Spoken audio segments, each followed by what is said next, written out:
Welcome to Talk Tantra to Me. It is such an honor to be holding space for this divine knowledge to make its way into your ears and lifestyle. Today, I'm doing a very special episode with my friend Gina Swire. She is a self-love expert and best-selling author of P.S. I Love Me. I am so grateful for her content and her friendship, and so appreciative that she's here with us today. We're doing a very special episode that's actually going to air on each of our respective podcasts. So wherever you're listening from, hello and welcome to this space. And we have some really exciting convo topics for you.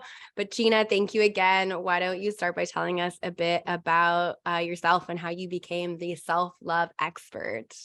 Thank you, Leola. So excited to be having this conversation with all of our audiences. And yeah, may it reach the perfect person in the perfect time. And yeah, so getting on this path to becoming a self-love expert. Well, basically, I wasn't a self-love expert. I was in the modeling industry. I was really struggling. I didn't get into personal development till I was about 30. And previously to that, I was just living a life of numbing out, doing what everyone else does, playing out of my wounding and my patterns of abandonment, and looking for love in all the wrong places, really. Just scraps of love and receiving love from modeling bookings or the person I was dating or whatever it was. It definitely wasn't coming from within.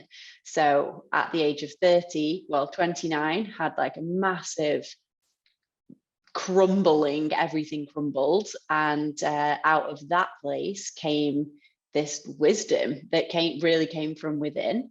And yeah, for the past more than half a decade, nearly a decade, I've been teaching this in the form of sharing it on this podcast, in a book, with everyone I meet, on people on planes, everywhere I go, I'm talking about self-love and this expansion. And yeah, it's just been an organic flow into a life of self-love. Yeah, I really resonate with that, especially the whole modeling piece. I used to model as well in my early 20s. And it's funny because I feel like people perceive that if you're a model, like you must love yourself and you must feel really good about your body. And in fact, like for me, that industry often perpetuated a narrative of like self-loathing because you are constantly being documented and it's not always like the prettiest picture of you. And then on top of it, there's lots of standards that come with it as well. And at the same time, modeling also was like very much where my self-love journey began in other ways where I did see myself as beautiful or saw different parts of myself come out. So I absolutely love that. Thank you for sharing it. Yeah. And also, one other thing to stack on that is that when you look a certain type of way, since being a child, a teenager, and you're constantly loved for the way you look, and that then you're like, oh, I need to look this, like if I wasn't to look this way, I wouldn't get this love, because we're likely not as used to receiving love for being like intelligent or being this, or whatever other compliments might be there. Yeah. Because pretty much everyone we meet will be like, oh, isn't she cute? Isn't she gorgeous? Oh, she's going to be a model. It's like, oh, that's it. Yep, absolutely. And it's also quite comical because like, even if you're perfect, there's still some reason that someone cannot like you or judge you. Like I remember when I was always kind of teacher's pet growing up, but then in middle school, when I started to develop and I started to become a woman, I actually noticed that teachers started to treat me more like I was treated worse, because and it was almost this sense of like, oh, she's a pretty popular girl, so she's going to be a troublemaker for whatever reason. And that's really where you start to find the need for self-love, because it's like, no matter what, there's always going to be people that are going to just love you and support you. And there's always going to be people that are going to find a reason to misjudge you or to put you down in some way or another. And finding that love within is really where the juice is that keeps you going. So Yeah, definitely. Wow. Yeah. So do you want to tell my listeners a bit about you and Yeah. how did you end up becoming this pleasure priestess in this world? Yeah. So I grew up in a pretty conservative space in the Midwest of America in Missouri, and pretty limited perspective on everything, including my body and my sexuality, but also just what was like possible for me in the world. Like the average or the median income where I grew up is $40,000 right now. Like, and it was just like you get a normal job and you get married and do like this very typical sort of American dream that honestly isn't very dreamy. And it was very confusing to me because even as I would follow the steps that I was told would bring me happiness and love, I really wasn't finding it. I didn't feel super fulfilled. And it also led to a lot of experiences with my body and discovering my sexuality that weren't consensual and were damaging. And as I started to discover the self-help track or the like growth mindset track in my early 20s, I started to unpack that, but it wasn't really getting to like what was going on in my body, like the deeper piece. And when I discovered Tantra really brought that in. And I felt like it was actually healing on a deep holistic level. When you're working with the energy that brought you into the world, which is sex, life force, and you heal that, like that's point A. Like then you're touching every other part of your existence. So my entry into doing this work was really going on my own healing journey. And then, people witnessing it and requesting more and finding that there was actually a duty for me in sharing what was working. Mm, mm. So for anyone listening who's like, what is a tantra coach? Like, what does a tantra coach help people with specifically? Like, how do you heal your sexual energy and what do you work with? Yeah, absolutely. Beautiful question. So the really incredible thing about Tantra is that it's actually a lot more broad than what people imagine. The Mm, word Tantra itself means to expand and liberate. Tan is to expand and Tra is to liberate. So it's living a tantric lifestyle or having a tantric coach is committing to a action plan or a lifestyle that's going to support you in expanding beyond what you originally feel is, excuse me, originally feel is possible and stepping into a more liberated state of being. And the really incredible thing about that definition is that, again, it is so broad that it looks a little bit different to each and every individual. So a lot of what my work revolves around is helping people figure out, first of all, what's getting in the way of like that naturally happening for you. And for a lot of people, that's, limiting beliefs, fear, it's sexual trauma or trauma around their bodies, conditioning from society, from religion. Excuse me, I'm getting over a little cold, but yes, it's helping people, do their sexual shadow work is really what it is. It's really stepping in to see what parts of you are keeping you from living your most fulfilled life, from living your most loving life. From there, it's incorporating the practices that will guide you in really beginning that more expansive route. And a lot of that is also, working with self-love and healing that relationship with yourself. And then understanding what sorts of practices and ways of being are going to support me in being really resilient as I move through life and are going to empower me to create more pleasure and to be more present and to have more purposeful relationships. love, love, love, love. The PPP, the pleasure, presence, and purposeful life. Yes, Love exactly. it. Yeah. So, sorry, I'm just having all these questions right now for you. Go for it. Let's do Just it. rolling with the questions. So when people say like tantra practices, I know, well, actually, before I say this, I'll just say that 2 years ago, I was living in Bali with 5 sex coaches.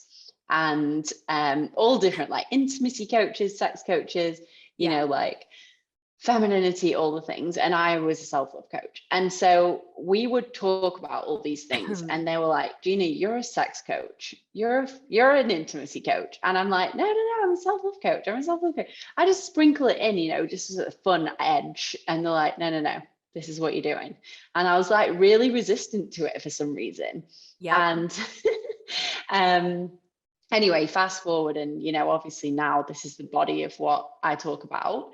And I just think it's really interesting how we have our own medicine, and almost, well, we have our own labels, we have our own packaging, and yet we're working with like a very similar frequency of transformation, essentially. Yeah. So I just wanted to point that out. And also, what I was going to say is sometimes people ask me, like, what is a tantric practice? Like, what are these practices? Is this sex? And of course, like, it's much more than that. But would you like to speak into that and like what it actually is? Yeah. So again, there are so many different lineages of Tantra. And within that, I even don't necessarily love like just using the label Tantra. I prefer like spiritual intimacy or sacred intimacy, or even like sacred sexuality, because there are like lineages that are very similar to Tantra that are, you know, from Christian lineages or from Egyptian lineages or from tribal lineages. So there's that piece, you know, off the, you know, press first. But beyond that, within Tantra, yes, there are sexual practices, and that's a tool in the toolbox, and it's like the most fun, special tool. But you have like a breakdown within Tantra as well, known as red and white Tantra. So white Tantra is going to be the more meditative practices. So it's still working with the same energy. It's still working with that sexual energy, that life force, that turn on. It's just channeling it through your own body and channeling it with the cosmos, creating sort of like an orbit with this energy and using that to almost become like a magnet. It's more of like the yoga. It's more of the individual path. It's more of like a monastic sort of path as well. And it is more masculine in that way. The other side is red Tantra, which is more feminine. It's more chaotic. It's more juicy. It's like lots of sexual practices. It's, you know, having partners within that. It's doing sex magic. So that kind of gives you like the two different sides. And, you know, you can go either way. They say that like white Tantra is safer, but harder because you're on your own, but it's like you don't really have any mirror in that to learn and to grow. Whereas red Tantra is easier, but it's easier to be distracted as well. So it's harder in that way. So there are just so many different practices. To me, Tantra really is just like a way of being. It's not so much about like, you got to do your Tantra practice today. You got to do your Tantra workout. It's more like, how are you showing up in the world? And to me, the foundation is just having a really high level of presence, having a level of alchemy to be able to process even the most painful parts of life and find a turn on in them. And with that, really grow and bring that energy like back into the world and recycling it. Gorgeous. Thank you for that. It's so interesting as you're sharing this. I'm remembering, so my first look at Tantra was like 10 million lifetimes ago. I was traveling around in Thailand, and I'd been hearing about Tantra from like a guy I was dating, and he was telling me about this like semen retention thing and telling me like certain things that I didn't know about. And I was like, ooh, I'm intrigued. So this is years ago. So I go traveling in Thailand, and I was actively looking for some kind of Tantra thing. And I found this school. Shout out to Mahasita Tantra School in Thailand. And I went with my new boyfriend that I met when I was traveling. And I was like, do you want to go to this like Tantra thing? And he's like, oh yeah, definitely. Yeah. So anyway, we sign up for this Tantra retreat. And basically it's the whitest of the white Tantra. Like We meditated for 4 hours a day. They split the men and the women. The women did the women's practices, the men did the men's practices. And then we came back and did this like sacred polarity ceremony. And there was it was not sexy at all. It was like incredibly heart expansive. And he was like, I feel like we've been duped. Oh my And God. I'd really sold it to him. So like immediately after that, we went on a trip to another part of Thailand, and we went to a second Tantra school, which we'd heard was more like, I don't even know if it was red. I think this was like black, Yeah. which was Agama in Thailand, which is now not, it doesn't exist anymore. It's And so so, black that it's not existent anymore because of all of the darkness. yeah, exactly. So we arrived there and it was just so the opposite end of the spectrum. Like immediately people were asking me to like join them for an orgy, and did I want to learn to squirt with them, and like all this stuff. And I was like, oh my God. So yeah, I feel like Thailand at that point really depicts what you just shared. Yep, absolutely. I've heard a lot about Agama, and they have quite a reputation of like sexual assault and things, which is, Yeah. it's really difficult in this space. And that's why it's super important to do the research, but more importantly, to have a level of discernment to go into those containers and be loving of yourself so that you're able to set boundaries and advocate for yourself. I had a similar experience. My very first Tantra training was very white Tantra. It was actually in Ecuador at a place called Durga's Tiger School. And like, they didn't even like allow nudity anywhere on their grounds. And they told one of my classmates that she was dressed too sexy for class. Like almost, it was almost, it was off-putting in some cases, but in others, it was again, super hard opening. And I think that it is really good to have that foundation of like the more intellectual side and the more masculine side before going into the wilds of the feminine. And a great, experience that we've both done that I think does that more feminine side very well is ISTA. And that's kind of how we met. We actually didn't go to the same ISTA, but Gina and I met after your ISTA. It was like the day after. My partner, Andrew, had done the ISTA. I was supposed to be at the ISTA assisting. Andrew was there. And the next day we all kind of hung out at his pool and you were there. And that was just giving the listeners a little background of. Yes, love that. Love it, love it, love it. Yeah, and I'm really glad you bringing this in, because this is something that I would really like to speak to. And I think you're the perfect person to have this conversation with. Actually, something that me and my girlfriends have been discussing this weekend in Tahoe, because a lot of my friends are part of the lineage of One Taste, which is orgasmic meditation. Yeah. And right now, orgasmic meditation is blowing up because Netflix have done a documentary like depicting, and I've watched the documentary. It is rough. Like it is, if I'd only watched that and not heard their lived experience, there's no way I would be like, okay with what's going on. But like having listened to their experiences and how expansive it was for them, it sounds like there's dark and light in everything. And same with ISTA. And so personally, I had an incredible experience with ISTA. And, I know Andrew did, and everyone in our course. I can't speak for everyone, but from what I've heard in the threads and people I've spoken to, they had an amazing experience. And yet I came out of it like, it was amazing. And I got some backlash from very like loving, kind people that I really respect, saying, be careful who you suggest this to, because you're very influential. And, for people like, well, I'll use myself, for me, who's been in this personal development world for many years, I'm confident, I know my no, I've been in many spaces, I've actually done all the white tantra work, the inner, a lot of that. Yeah. For me to go in and have that kind of experience was just obviously incredible.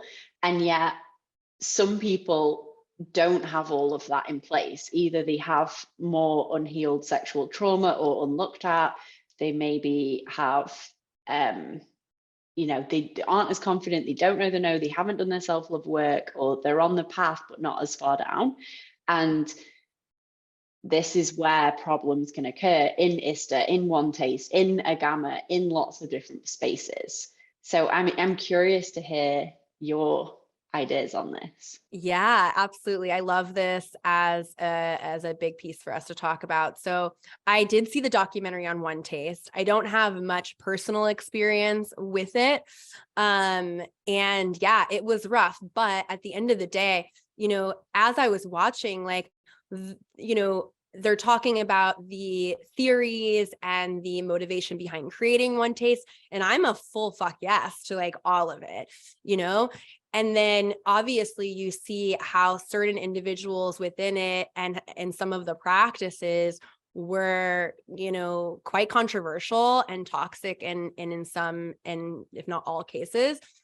And yeah, it's really, it can be really scary in that way. And, I've also had friends that went to the school that I was at in Ecuador that ended up being assaulted by a shaman that she was suggested to by the school. So it's like, there's no place where this shadow isn't going to reach when we're working with this energy at this time. And again, that is a really beautiful opportunity to work with that level of discernment. And to me, that can be a part of the initiation as well. Learning to say your no is just as powerful as discovering what your yes is and what your pleasure is. When I finished ISTA, I was very similar to you. I was like, everyone needs to do this. It's amazing.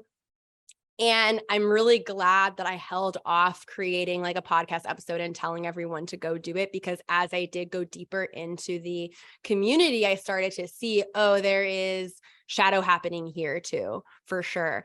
And there is space for us to talk about that. And I think that, any individual that is stepping into any of these containers, it is really important to do that research and to also to go in knowing that the point of the container is for you to explore your edge and your boundary. And an edge is that opportunity to expand and to grow and to learn, but also like knowing that, these teachers and the individuals in them are also not perfect. They're also human as well. And they're, in their own process of learning too.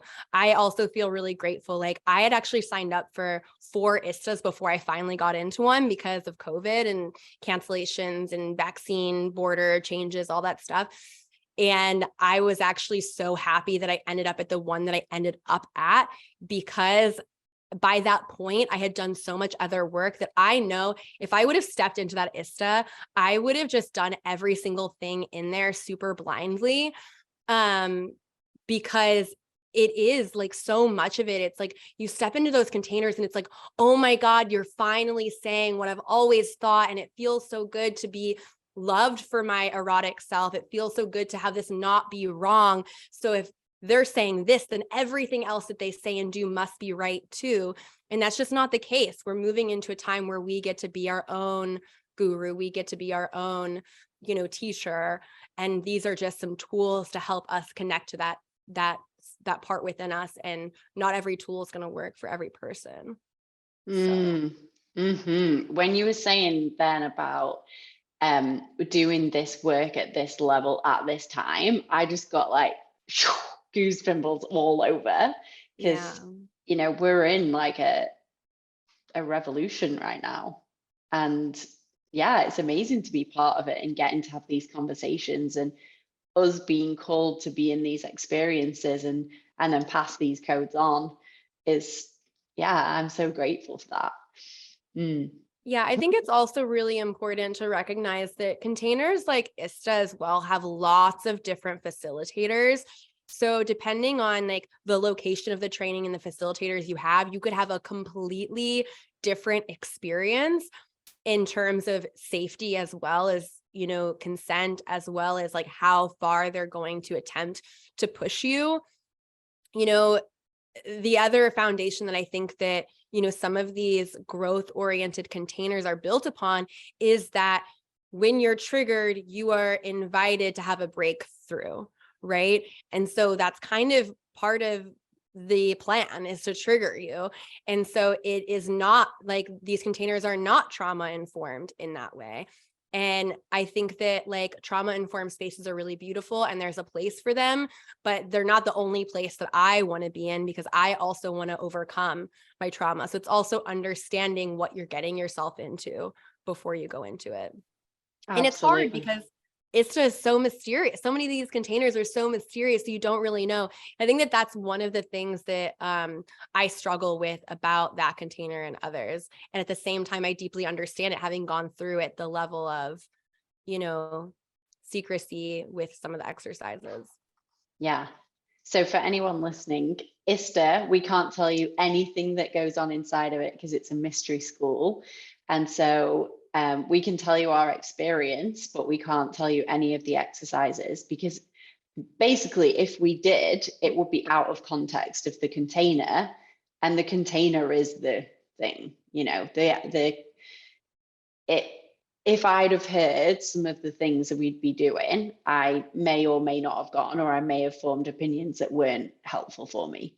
Yep. So yeah, I think everyone agrees, like no one should know what's inside of it, because, you know, in Yep. that way, there's a very good reason for it. And so many of my friends are like, just tell me. And I'm like, no, I'm not going to tell you. I'm going to Good rob for you if I do. you. Yeah, same exact. And I think that at the end of the day, like, what's also important to know is you don't have to do anything that happens at ISTA or really within any container. If you're in a container where someone's like, you have to do this, that's a huge red flag. And the invitation would be to really consider if that's the right container for you. But I will say we both had the same lead for our level 1 ISTA, which is Frank Mondoze, and he's been on this podcast a couple of times. So if individuals are interested in the ISTA container, I recommend they check out those episodes of my podcast. Sorry, I should say, because this is going to be on both. But or look for him as a facilitator, because I do have to say he's a really good one. Yeah, I agree. Well, it's the only one I know, but I was told he's a really good one, and he was, and yeah, I believe the same. Yeah, so what you were saying then about how, you know, we are choosing to go into these containers, and, you know, at a certain point, yes, it may be triggering, but that's what they're set up for, and they're supposed to be triggering. That's where we get the radical transformation. And Yeah. I agree with that. Like in my retreats, I set the retreats up to trigger people in a certain way, you know, and then we work on what comes up, and that's where they have the transformation. And this, because it's about sex, and because it also it attracts a lot of people who do have a lot of sexual trauma. And so it is a very, like, it's, all have to be very careful in these spaces that we're co-creating, creating. And we were talking about it this weekend in Tahoe, because we were like, well, for so many people thrive in these spaces, and a few people will really struggle or go beyond their edge and then regret it, or then, you know, blame. And it's like, I don't think there's any way to avoid that. It's like there's the dark and the light, and there's so much light, and then it's like just doing everything within our means to keep people safe, but giving them the power in terms of like, this is on you. It's, you know, it's down to you to use your discernment. And yeah, we were having a at length conversation about this, because in the documentary, orgasmic meditation documentary, they talk about whether someone should be there with them when they're learning the orgasmic meditation. And some people were like, no, because that's taking the power away from the women to use their no. Yeah. And then some people were like, yeah, but we don't know these people, and like they could be anyone, like they could have any kind of background. Yeah. So it's tricky. Yeah, it so is. And it's especially tricky because we as a society are conditioned to give our power away so regularly from such a young age that the concept of sovereignty is so foreign and so almost against our just natural way of meeting the world, that it's complex. Like even for myself, like I've been doing this work for ages, and sometimes I find myself noticing how I'm not advocating for my needs or my pleasure in a given moment. And you think about someone that's like never had that opportunity in their life, and then they step into a container. It's like, it's incredibly complex. So I think that like the first step for anyone, and to me, sovereignty again is like synonymous with self-love. It's taking responsibility for yourself. It's taking responsibility for what you need in a moment, whether it's space, whether it's actually connection, whether it's time. It's sovereignty is like being able to express your emotions, being able to be present with yourself rather than bottling it up. So I think that that's one of the things that we need, that needs to be like a foundation piece across any self-development container. And unfortunately, it's so rare that I see people talk about that like at all in like those beginning stages of like setting a container. So yeah, it's just something to consider, Which is why self-love is the key to everything. Yes. and so like now my book, P.S. I Love Me, is like, it's the foundations of self-love. And when I look at it now, because it's a while since I wrote it, I'm like, oh my God, it's so cute. It's like so PG. And what I teach now is a bit more like feisty, let's say. It's like a feisty older sister. And but at the same time, and for anyone to work with me at this level, they need to have like they need to have start again. they need to have completed that level of Mario Kart to get on to the next one, I love that. Yeah, it has to happen. Otherwise, they're just not in a place to know how to process those emotions and how to forgive themselves and how to be with themselves and how to explain what they need. And all these tools are so vital. And I agree, it is missing in a lot of containers. Yeah, I just went into one a couple of weeks ago and I learned a lot from this container, and I'm really happy that I had the foundation that I've had so far, because it was another one where I was like, they're actively advocating for people not to be stubborn, and to a degree, because again, it's like there is a level of push your edge, right? And you can push your edge and be in your sovereignty at the same time. But I think a lot of people feel like, well, if you're going to advocate for yourself, then you need to like really just have these really hard exteriors and not be willing to, compromise some of those things in the name of growth. And yeah, so I went into that container and I felt like they were not. And it was like, a 5K sort of investment. There's like, really incredible people in the room. And it's like, wow, even in these spaces, we're not doing that. And it's something to be, really aware of. And I still learned a lot from the container, and I'm still in it, and I'm so excited to move forward. And it's just something that I'm super sensitive to, I think, because specifically this work can be so damaging if we're not, aware of the potential distortion that can come in around sexuality. So yeah, as soon as we throw sex, and then because I talk a lot about money, those two together, immediately people are like, ah. Yeah, let's talk about the things that we can't talk about: sex, money, and religion. I love it. Which we haven't talked about money at all, and I really wanted to talk about that on here. Let's get it in. Funnily enough, this, again, I'm quoting this Tahoe weekend because it was super expansive, being with the women. One of the ladies that came with us she's known as Content Queen on Instagram. She's called Rebecca. She's freaking amazing. Her content is hilarious, amazing, transformational. And she gave us a workshop around social media and content.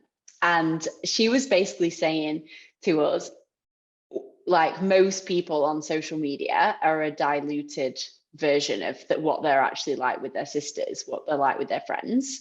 And on social media, it's like, a good girl version of it. And even for people who are sharing about crazy things. But when they're with those friends, they're just like even more Yeah. out. And she was like, what's the thing you would never dare to say on social media? And that's the thing you want to be saying. And I was like, it's so fun. Ooh, I love it.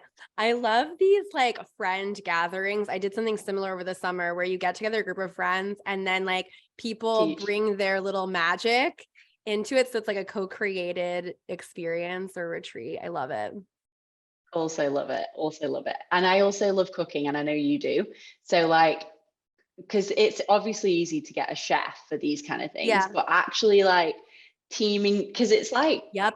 it's like team building, doing teams to create food. Because like for me, actually, it would be easier to just cook it all myself. But like being in a little team, and some of them can't cook for shit, let's be honest. Like it's so Yeah. funny. It was hilarious. I learned so much from that. So anyway, money. I love it. Beautiful. Yeah. So you talk a lot about sex and money specifically. Why those two topics? How do they interweave for you? Well, it's kind of the same frequency for me. When I expanded from what I used to be, which was like scratching around for one orgasm, I'd be like, am I going to orgasm this time? I'm not, no, don't think so. And then, going on this path of like being able to expand into being multi-orgasmic, and the gray area in between of knowing it's possible for me, but not being there yet. And then what actually happened was I was able to hold more pleasure in my body. I was able to release any blocks that were in the way of me having pleasure, and then hold the energy of more. And that is exactly the same with money, if you think about it. So, I mean, money, it is its own frequency for sure, but same with money. At one time I used to earn a certain amount of money, and then I was like, okay, this is possible, it's possible for me, but how do I get there? And I was in this gray area, and then I had to learn to hold more money. And it's not just about making more money, but it's obviously about holding it, which I think is it's a big topic in with my clients and my groups at the moment. Of it's one thing to make it, but like, how do we create wealth? How do we, invest it wisely? How do we build our contribution channels? All of this is what really fascinates me now, like the growing the wealth and like what we're doing with it. Yeah. Because just once you've earned a certain amount of money, making money isn't a goal anymore. It's like, what are you doing with it? That becomes like the heart-centered, heart-led, looking after the earth, looking after people, looking after the planet. That Yep. for me is really fascinating.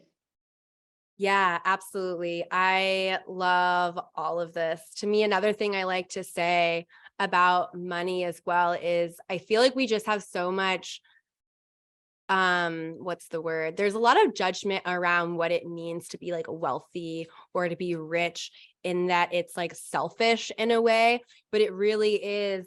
In fact, like one of the greatest things that you can do for the world is be abundantly supported financially so that you can do and be more in the world. Like spirit wants you to have lots of money because it means that you're able to make purchasing decisions that are better for the world. Like you get to be an incredible steward for money as well. Like I consider myself an immaculate steward of money. My money, every dollar that comes to me goes back into making the world a better place, whether it's me buying amazing grass-fed beef from the farmer's market, or it's like treating someone that I love, or it's reinvesting in my business, or whatever it is. It doesn't always have to look like, oh, well, if I'm going to make millions of dollars, I'm just going to donate it to this organization. It's also like, how are you like facilitating that money going in and out of the world in your pocket? And when it comes to like money and pleasure, I feel like we're so conditioned to just like want to like find the next pleasure, and I have to go find it whether that is like an orgasm or like anything that brings a little turn on into our life, like a delicious piece of food or a beautiful person or whatever it is. But what would it be like to just operate on the level of like, I am turned on by life, like pleasure is my state of being. And even when something painful or shitty comes into my life, how do I like stay in the vibration of alchemy instead of allowing that to like pull me back down? Does that make sense? Absolutely. And so my Indian meditation teacher back in the day, when I was into yoga and meditation very deeply, would say, death happens, problems happen, disasters happen, but I am undisturbed. I am undisturbed. He would say it like this. And I was like, how do you do that? I had no idea at the time, but that's what I feel from what you're saying. We can have all of this, we can be in this state and things will happen, but we can find pleasure in the madness, in the darkness, in the misery. Yeah, it's almost like seeing like something bad happening in your life as like a form, bad, quote unquote, as like a form of BDSM. Like when I got sick this week, I was like, I could have been like, oh, poor me, and just plummeted. Like you were talking about holding the wealth or like holding the pleasure. And it's like, I could be like, poor me, and that would mean I would just like lost the pleasure of life in that moment. But instead it's like, what kind of like dommy thing is the universe trying to teach to me in this moment, or what growth is available here? And there was an incredible lesson that actually like I needed to get really sick to see, so, Love and I think that. that I don't know how that really relates to money in this exact moment. I kind of went off into another place, but It really does though. And I actually teach, I have a whole course about this, like Dom sub dynamics with money, oh, which really? I channeled one time, and it's fascinating. Like people take this, and I teach it in lots of people's courses Yeah. as well.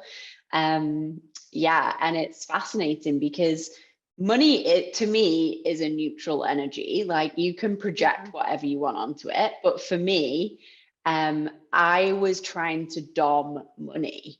Like I was like, I want this much money by this date. Oh, this isn't enough. Why are you being like this? Like treating money like a little bitch, basically. And Wow. then one day I got this download and I was like, oh, money wants me to submit to it.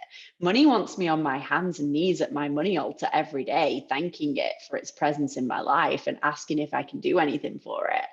And that was actually correlated to a big money expansion in my career, in my business. I was like, oh, I got to teach this. And so, yeah, I created a course around it. It's super fun. Yeah, that's super hot. That actually like really activates me. I love it. Similar. Yeah, I do a lot of devotion work around money. And another thing that I love to do is have this relationship with like the universe as like daddy, like providing for me, and like doing sex magic around like I can receive it all daddy, and like feeling into that as well. Like it gets to be fun and erotic and sexy, and I love Exactly. it. Whatever you're into. And I love the book for this, Existential Kink. I'm pretty sure Yeah. you've read it. Yeah, Yeah. Existential Kink. Because, when people are like, I'm broke and I don't have any money and money's not coming to me, and I'm like, you're loving this. There's a part of you that is Yep. The loving this, drama. you kinky motherfucker. And they're like, oh shit, I'm kind of turned on. And I'm like, yep, it's in there. So Existential Kink is a great book for just like shifting that energy. And I refer to that all the time. Having is evidence of wanting.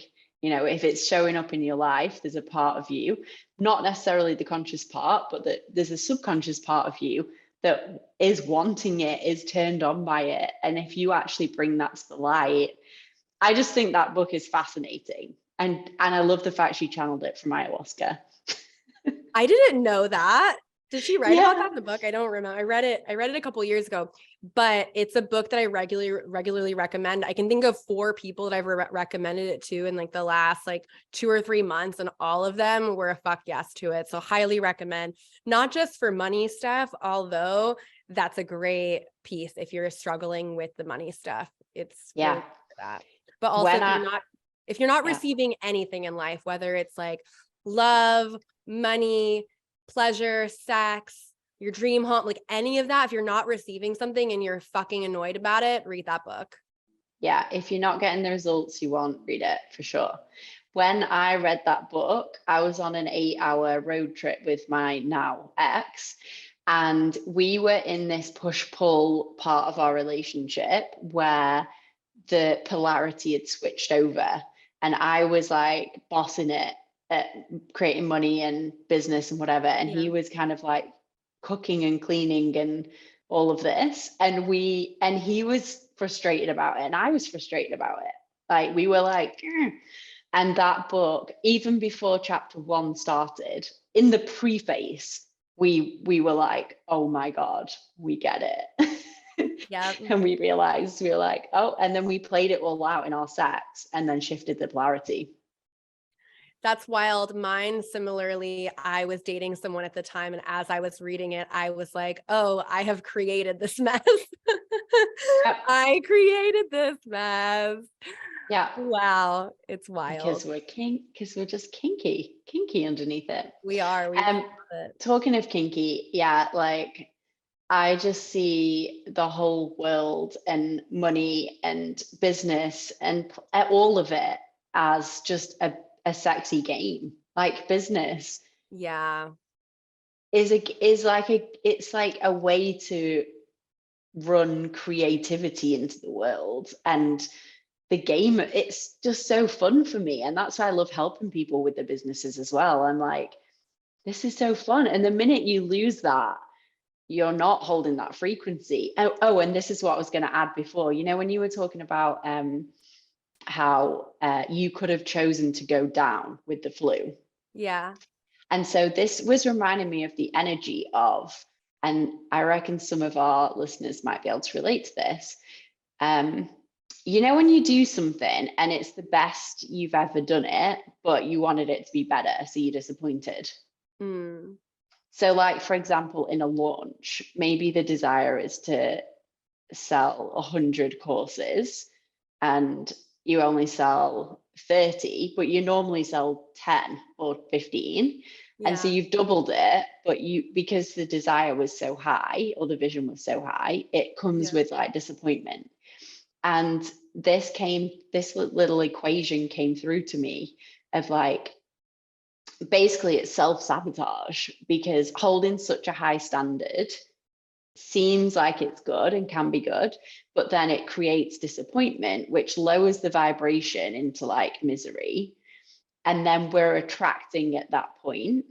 Whereas if we apply celebration as the antidote, then it raises our vibration and we can have more of what we want. Yes. So it's kind of like this can be with money, or with pleasure, with sex. You know, if you have sex with someone and it's good, but it's not as good as you thought it was going to be, or it's not as good as your ex, or it's not as good as the files that are in your head. But if you're like miserable about it, that lowers your vibe, and then you kind of attract from that place. Whereas if you are like celebrating what is there, you get to like raise to the next level. Yeah, absolutely. It's evidence, it's inspiration. There's so many, it's being a conscious creator. We have so many more options available to us when we're present and aware of what's happening in our minds and bodies. Beautiful. Well, we are almost at an hour. Yes. I like to ask a bonus question of all my guests. I'd love to ask you if you're open to it. What awakens your eros? What turns you on? What makes you feel erotically alive? Well, I mean, the first thing that came to mind is like erotic writing. Like I love to manifest through erotica, and like reading it, writing it, that is like where I get to play everything out, and it turns me on so much. And I love reading things I've written in the past and different stages of my life. And yeah, I've got like probably enough for like 10 books of stuff that I've written over the years. And yeah, it just feels like a really sexy way to channel that through, that I love. And I love sharing it with people as well. Sometimes I read it like to you know, my friends know what I'm up to, and sometimes they'll be like, read us something, and I'll read it to them and turn them all on. I love that. My friends know what I'm up to. So cute. Beautiful. Is there anything else you want to talk about or share before we wrap up? My question to you is, what is the world that you would want your children's children's children to grow up in? That's a really beautiful question. And it's really on theme for something that was coming up with me for my last moon cycle around how rushed I feel I need to be, how busy I need to be. And I feel really grateful that I have something like a purpose that makes me feel so inspired to move and to go. And there's also like this underlying conditioning around like hustling to survive as well.